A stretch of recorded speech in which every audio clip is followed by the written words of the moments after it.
begitu saya lihat rekaman pertandingan Persib, mereka semuanya adalah pemain-pemain bintang, tapi mereka adalah bukan tim yang istimewa dalam hal tim taktikal. Karena kita tahu pada saat itu Persib dilatih oleh Jajang Nurjaman. Ya, Coach Jajang Nurjaman. Jajang Nurjaman. Betul sekali. Ya, alhamdulillah kemarin dia juga ikut pro lesson bareng saya. Ya.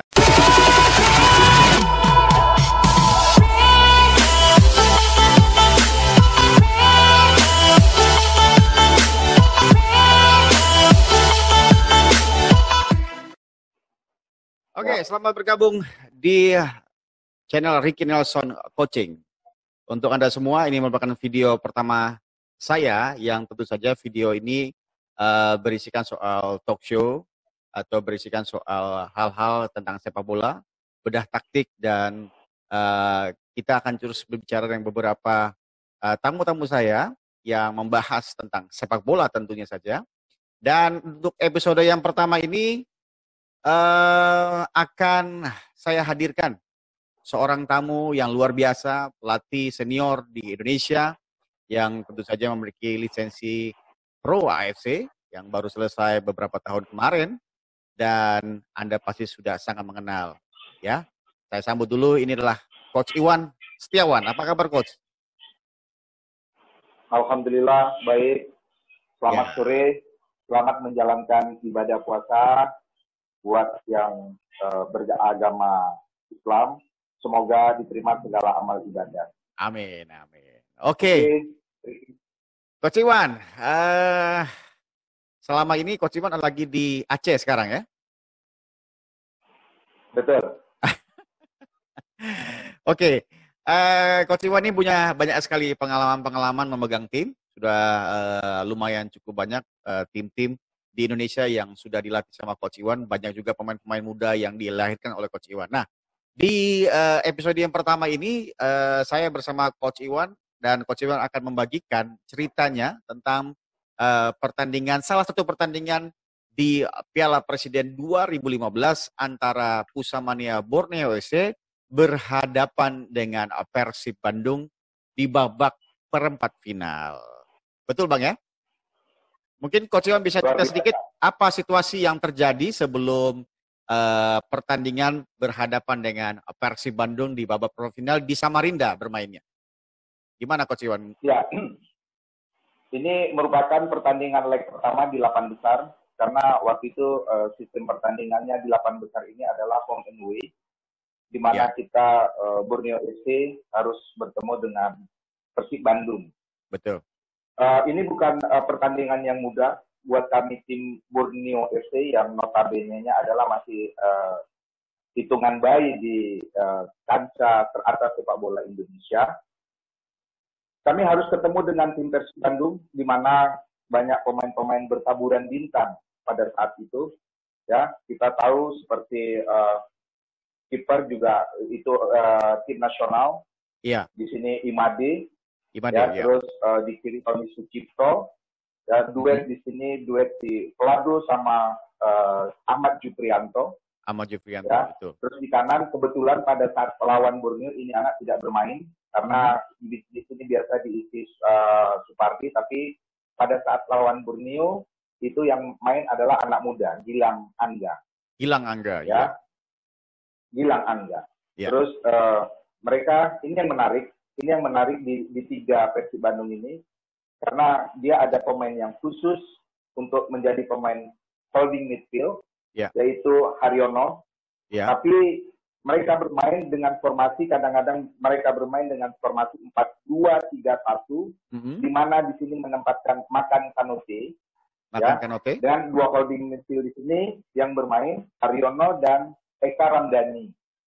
Ya, tapi ini bisa berubah, sama seperti halnya pada saat lawan Borneo pada saat itu, karena pada saat Firman Utina masuk, mereka agak sedikit lebih ofensif, sehingga hanya menempatkan satu holding midfield, dan bisa seperti ini. Firman Utina masuk, dan Makan Kanote sebagai attacking midfield-nya.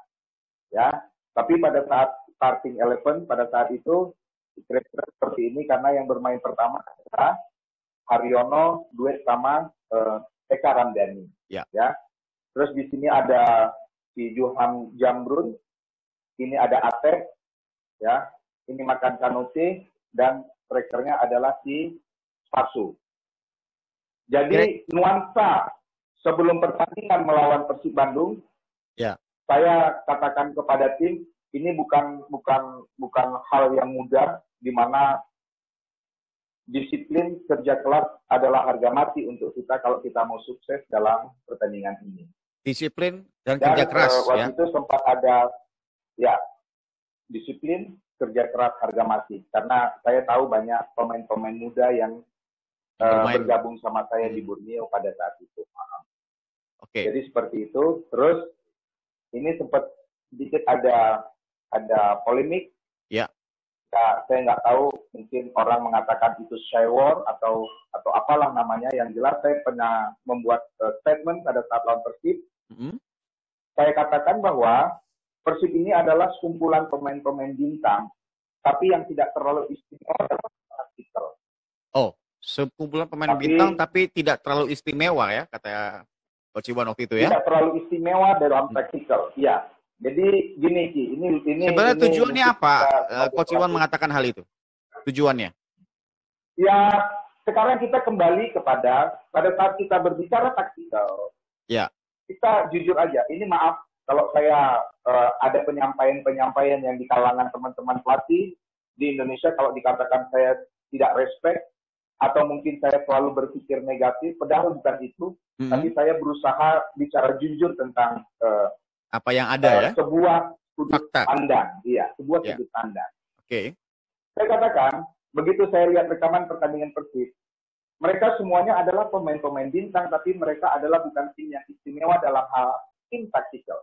Karena kita tahu pada saat itu Persib dilatih oleh Jajang Nurjaman.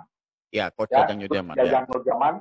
Betul sekali. Ya, alhamdulillah kemarin dia juga ikut pro lesson bareng saya. Iya. Tapi sama yuk. Pada saat di pertandingan ini, jujur aja pada saat itu Jajang masih memegang klasifikasi B-license. Oh, oke. Waktu situasi itu Coach Jajang masih B-license ya? Masih B-license. Oke. Jadi kalau saya bilang, itulah yang harus diperbaiki di sepak bola Indonesia. Bukan artinya kita tidak respect sama sesama teman pelatih. Sekarang Ricky juga sebagai salah satu instruktur di Indonesia. Iya. Saya nanya sekarang, kalau misalnya kita materi atau kurikulum di B-license, kita belum berbicara tentang tim taktikal, betul ya? Belum terlalu detail soal tim taktikal, betul. Belum terlalu detail, ya. Karena kita di situ masih fokus kepada bagaimana kerja unit, bagaimana kerja grup. Ya, betul sekali. Nah, jadi pada saat pertandingan ini saya kaitkan dengan kualitas coach dari Persib Bandung, yaitu Jajang Nurjaman, tentang kemampuan Jajang di dalam membangun satu konsep taktikal. Tim taktikal ya. Saya katakan kepada tim, ya. Saya katakan kepada tim bahwa Persib adalah bukan sebuah tim yang hebat.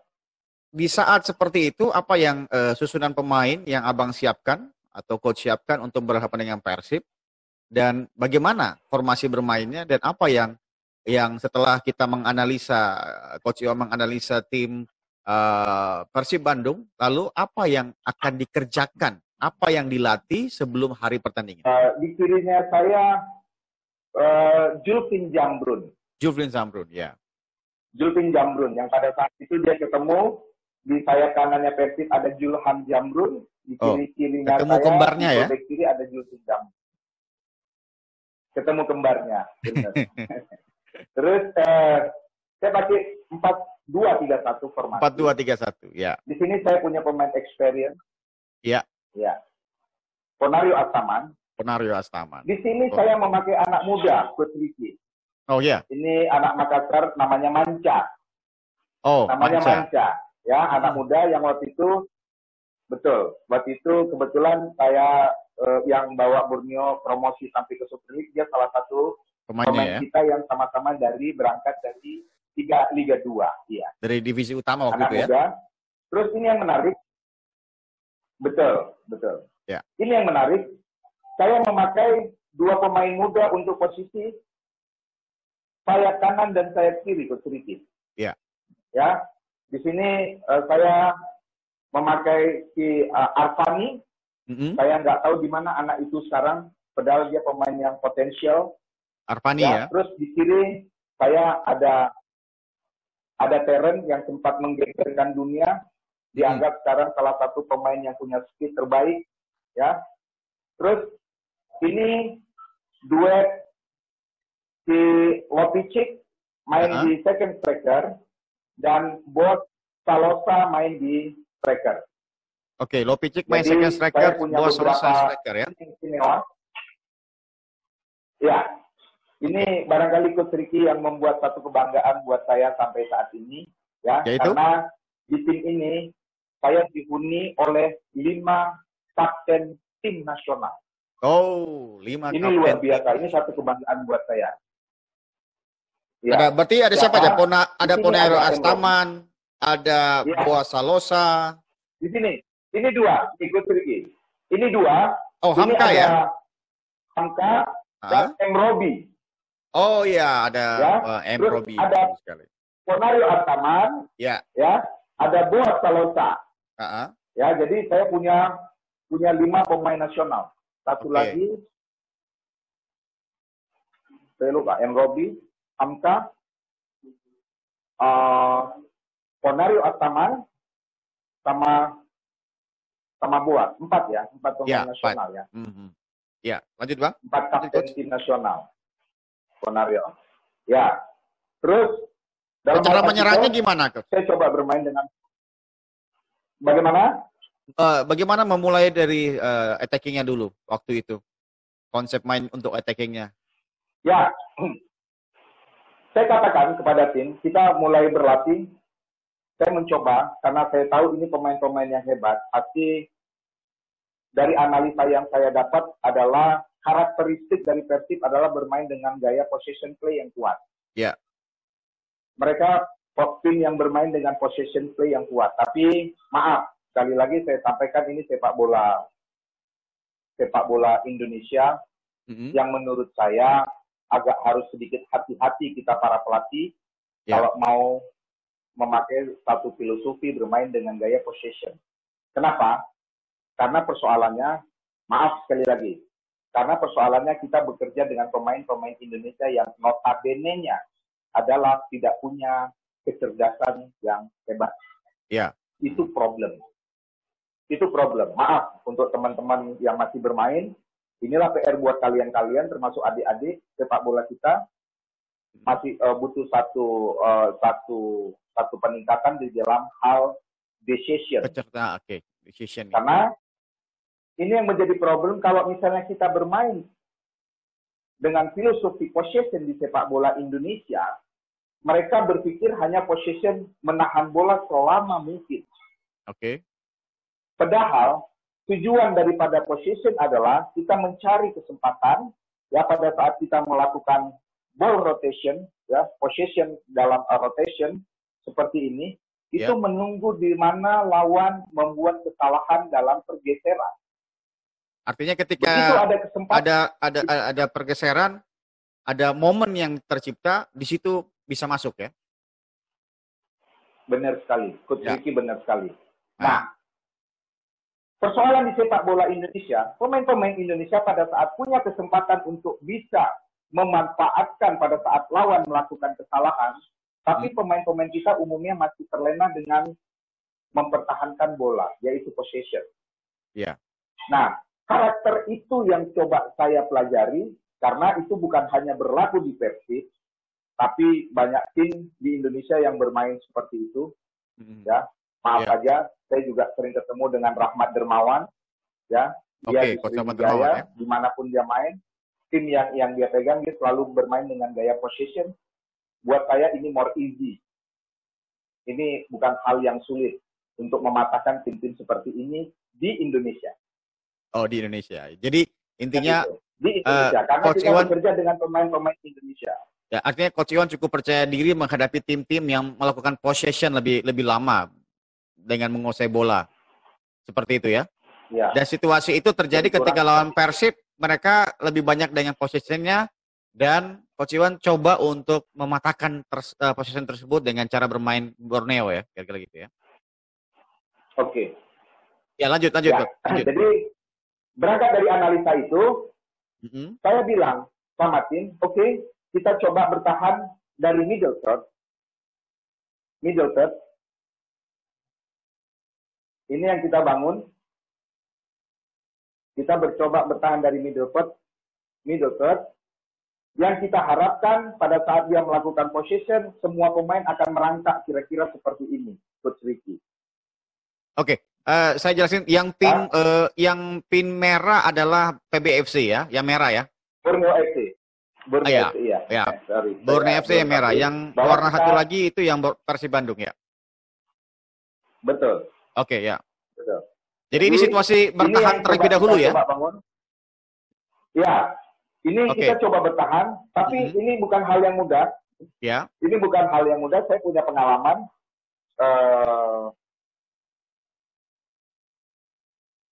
Sebenarnya gaya main saya yang seperti ini bermain dengan coba membangun compact defense dan counter attack. Ya. Ini sebenarnya permainan yang tidak nyaman oleh presidennya kita di Borneo FC. Ya, bos Nabilnya kita jujur aja nggak nyaman dengan gaya bermain seperti ini. Aduh. Cuman saya coba berargumentasi sama mereka, terutama sama bos Nabil. Yeah. Saya sampaikan sama beliau, saya bilang, sekarang kita mau menang atau mau mencoba membangun satu konsep taktikal. Karena kalau kita mau mencoba membangun satu filosofi Borneo FC, itu bukan kita memulai dari level kita di atas. Ya, ya. Kita harus memulai level kita di bawah sehingga terpatrilah menjadi permanen satu konsep taktikal. Betul. Nah, tapi pada saat kita bekerja untuk top level, satu sasarannya kita adalah winner, champion, kemenangan. Jadi di top level adalah kemenangan. Betul ya? Itu coach ya? Ya. Oke, lanjut. Jadi, saya katakan kepada tim, ya, kita akan tunggu Persib bermain, seperti ini, kita akan jalan compact defense, karena pemain-pemain dia yang terlibat juga kadang-kadang nggak terlalu banyak, cuman ada sedikit persoalan yang harus kita antisipasi. Ini penting banget. Pada saat dia bermain seperti ini strikernya si Spaso, di sini ada Makan Kanuti, Julham Jamdun sudah masuk seperti ini, Apep udah masuk seperti ini. Nah, kan seperti ini situasinya. Fullback kita udah masuk seperti ini, kita bikin mengecil seperti ini. Ya. Sekarang pertanyaannya, siapa yang bertanggung jawab kalau Gilang Angga overlapping? Siapa yang bertanggung jawab kalau Tony Sucipto overlapping? Ini yang menjadi PR-nya kita di dalam persiapan melawan Persib Bandung.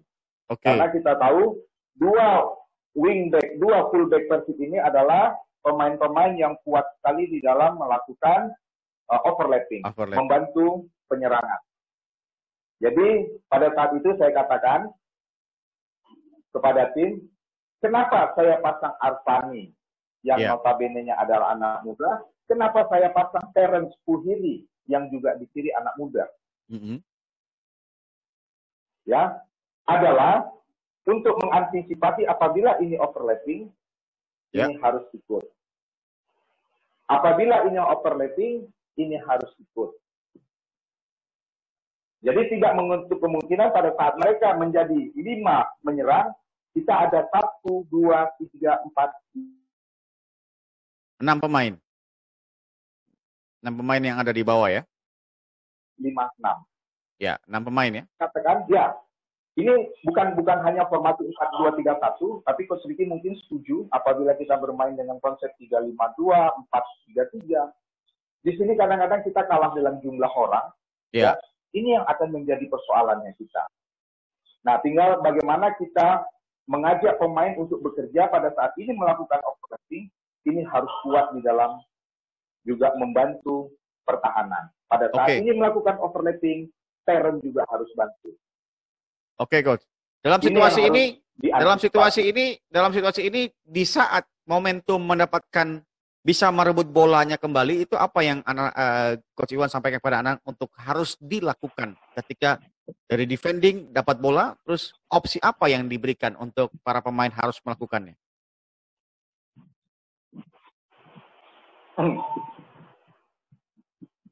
Line defense. Saya katakan line defense. Pada saat saya menentukan line defense di middle third, ini sebenarnya ada tujuan. Ya, pada saat saya menentukan line defense di middle third, katakanlah seperti ini line defense-nya kita. Ya, ini adalah line defense-nya kita. Ya, ini tujuannya adalah supaya menarik pemain-pemain Persib supaya bisa sedikit agak tinggi. Ya, agak tinggi seperti ini.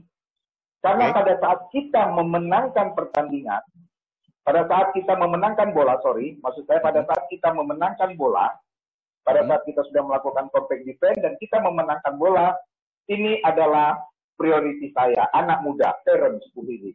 Ini adalah priority saya. Oke.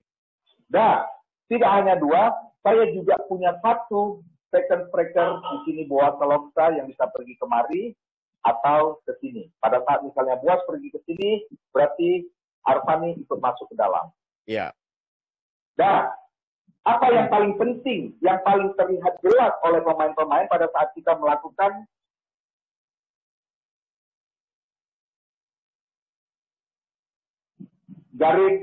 garis pertahanan atau line defense-nya kita sedikit kemari. Apa yang paling jelas, yang paling gamblang terlihat sama kita adalah ini Coach Ricky.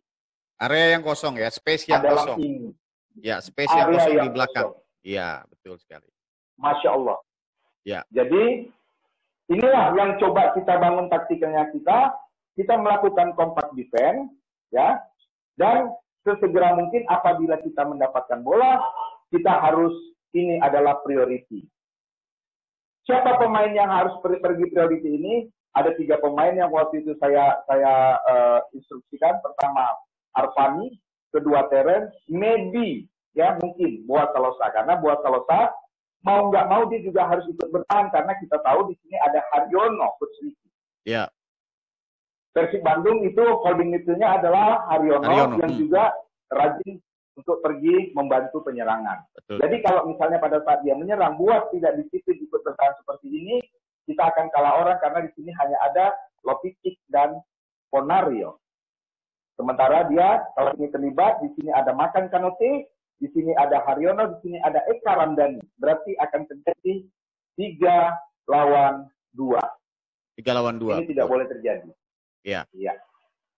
Lalu pada saat Haryono ikut pergi menyerang, Boas juga harus ikut pergi untuk membantu bertahan supaya kita tidak kalah dalam jumlah orang. Oke, Coach. Kalau kita bisa lihat dari gol yang tercipta, gol baik dari Arfani di gol pertama, lalu Boas membuat gol yang kedua, dan juga Boas membuat gol yang ketiga, dalam situasi-situasi yang memang sudah disetting sama Coach Iwan, di mana mereka dapat bola di area bawah dan melakukan counter attack, dan hampir 3 gol ini merupakan sebuah set play yang dilakukan oleh Coach Iwan. Bagaimana soal gol-gol yang terjadi, Coach Iwan melihatnya?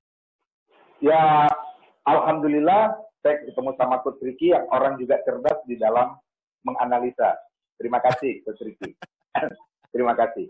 Jadi artinya saya tidak perlu menyampaikan lagi semua gol yang terjadi. Babak pertama Arfani bikin gol, ya. Terus babak kedua Boas 1 gol dan Boas juga gol kedua. Jadi artinya sempat waktu itu skor 3-1. Ya, 3-1 dulu. Babak pertama 1 sama, kita kebobolan cepat dari Spasu. Ya. Babak pertama 1 sama, babak kedua Boas bikin gol kedua dan ketiga, akhirnya 3-1 skor. Nah, semua gol-gol yang tercipta adalah hasil daripada set play yang kita bangun. Kita bermain dengan compact defense and then counter attack. Akhirnya pemain-pemain yang tadi saya sampaikan, betul, akhirnya mereka sukses karena yang buat gol adalah Arfani dan Boas Salosa. Boas Salosa. Semuanya adalah hasil dari counter attack, compact defense dan counter. Ya, terus perlu digarisbawahi bahwa bermain dengan konsep seperti ini, compact defense dan counter, Ya. itu kita selalu kalah di dalam hal possession. Sama Oke. seperti hal kejadian pertandingan ini, Mhm. kita kalah dalam ball possession, tapi kita memenangkan pertandingan. Skor Oke. 3-2. Itu kira-kira Ya. artinya seperti apa, Coach Iwan? Kenapa kok kalah possession, tidak memegang bola, tapi bisa memenangkan pertandingan? Filosofinya apa itu kira-kira? Ya, sebenarnya ini konsep taktikal yang dimana sekarang menjadi tren di sepak bola modern. Coach Ricky juga pasti tahu, punya data hasil daripada Piala Eropa, terus hasil dari Piala Dunia kemarin, termasuk Prancis pada saat juara. Betul. Dia tidak punya possession yang lebih, tapi dia kalah dalam hal ball possession dan memenangkan pertandingan. Akhirnya menjadi juara di Piala Dunia, ya, melalui dengan gaya bermain, compact defense dan counter attack. Itu menjadi tren sepak bola sekarang. Mau nggak mau, karena apa? Karena orang mengejar kemenangan. Ya. Baik, makanya artinya, saya bilang, bagaimana? Lanjut. Jadi, oke, lanjut ke Siti. Lanjut. Nah, bermain dengan konsep ini, tentu sesuai dengan pertanyaan Coach Ricky, kenapa kita kalah dalam hal ball possession? Itu memang, kalau kita lihat, besar kemungkinan memang kita kalah possession, Coach Ricky. Kenapa? Karena bermain dengan compact defense, ya, seperti ini, yang saya bilang, saya selalu menunggu di middle third, bahkan sampai di deep defense, ya, seperti ini, saya bisa bermain kadang-kadang di defending third. Memang saya tunggu, Coach Ricky bisa melihat kalau saya bermain di defending third, kira-kira seperti ini, 8 pemain yang sudah terlibat hampir di mungkin hanya 15 meter dari garis 16. Seperti ini. Nah, dengan kondisi yang dimana saya menunggu, ya, tentu lawan akan semakin berpeluang untuk bisa bermain. Ya. Karena jujur aja pada saat dia melakukan possession di area-area yang sini, tim ini sifatnya hanya mengikuti balance, kemiringan, ya, push up, drop back, slide, seperti itu.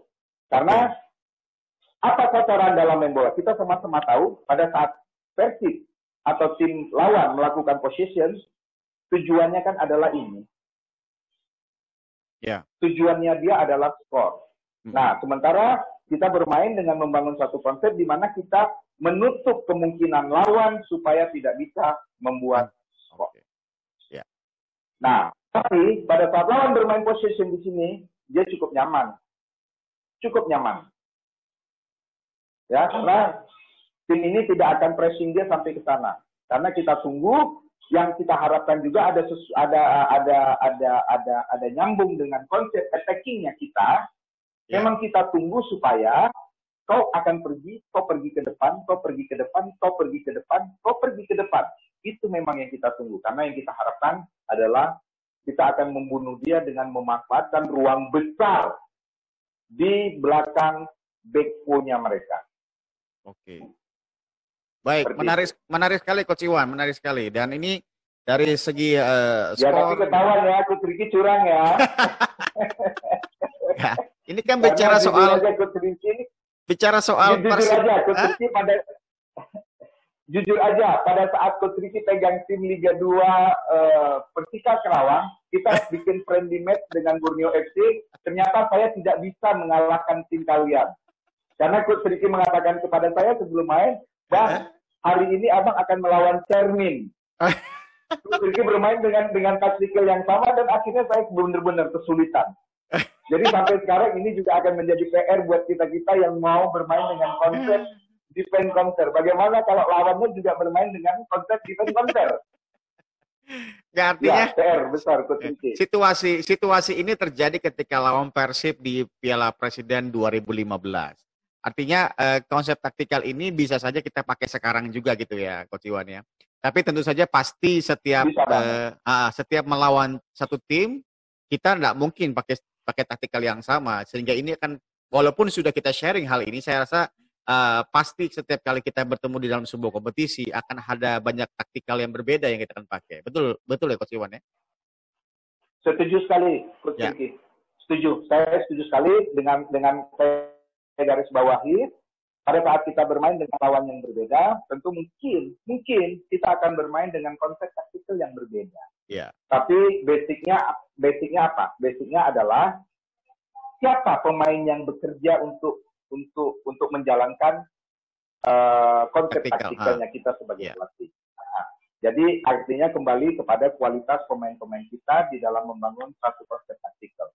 Karena konsep taktikal itu, tim taktikal dibuat berdasarkan dengan memanfaatkan kelebihan-kelebihan dari pemain yang ada dan meminimalisir kekurangan-kekurangan dari pemain yang ada.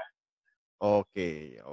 Luar biasa. Itu rumusnya. Luar biasa. Terima kasih banget nih Coach Iwan mau membuka sebuah rahasia ya. Salah satu rahasia Coach Iwan, bagaimana suksesnya Coach Iwan dengan waktu itu masih PBFC ya, Pusamania Borneo FC dari divisi utama naik ke Super League ya, sebelum berubah ya namanya ya.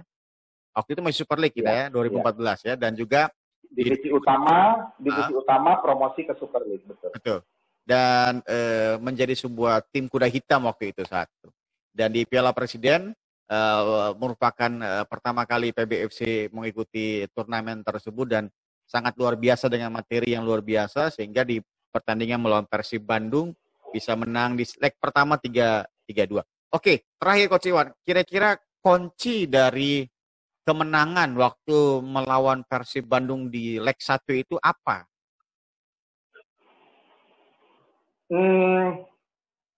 Kuncinya adalah motivasi, kemauan, dan kedisiplinan daripada pemain-pemain di dalam menjalankan konsep taktikal ini. Jujur aja, Coach Ricky, ini tidak nyaman. Bermain dengan gaya konsep defense counter, ini tidak nyaman untuk pemain-pemain yang punya experience lebih di sepak bola Indonesia. Katakanlah kita ada Hamka, kita ada Ponario, kita ada Robi, kita ada Boaz Solosa.